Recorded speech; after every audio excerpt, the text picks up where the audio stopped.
So guys, here are now our equipments. We have 2 containers. So for our ice cream, so we have 2. I prefer 2. So we have our bowl, mixing bowl, and our spatula. We have our 1/2 cup of cocoa powder and of salt, guys. So this salt is optional. So we'll just add a little bit of freshly ground salt. And we have our thickened cream, 600 ml, and we are going to use only 1 condensed milk, 600 ml of our thickened cream or whipping cream. Okay, so we are going to start now, guys.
So, i-mix na natin, guys. Mag-incorporate siya sa ating condensed milk.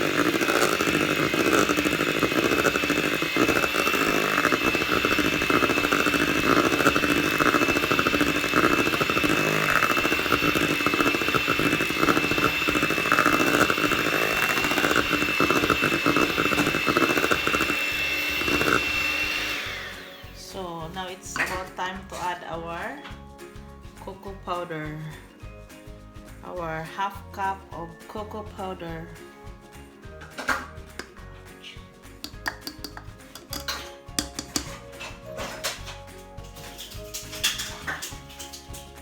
You can omit this process, guys. I will just add a little bit of salt.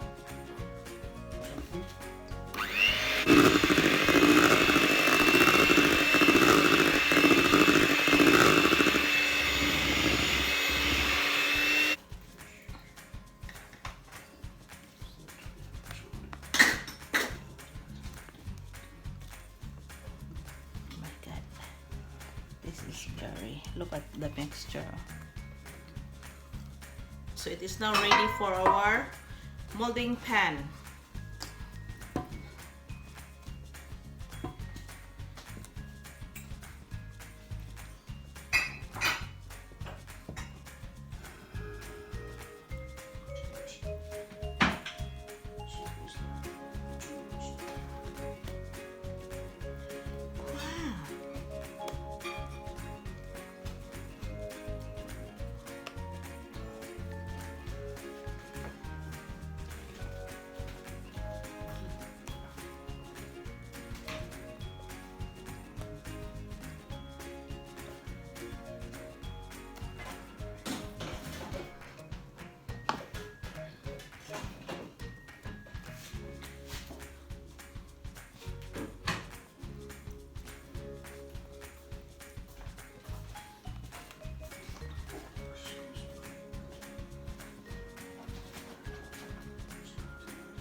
chocolate ice cream. So we will put this in the freezer for 4 to 6 hours, then ready to serve. Okay? So guys, this is now our final product, guys. Our ice cream, our chocolate ice cream.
Yes, that is now our final product, guys. Our chocolate ice cream, guys.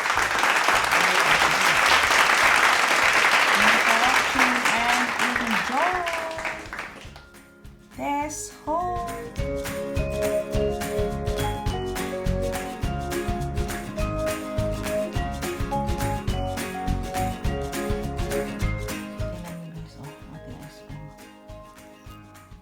For you guys.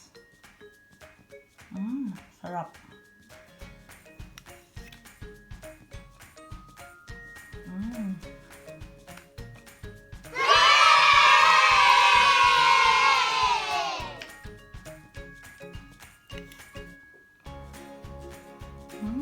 Yum.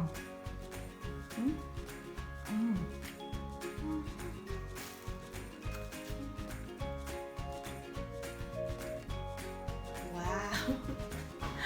Our final product, guys, our chocolate ice cream.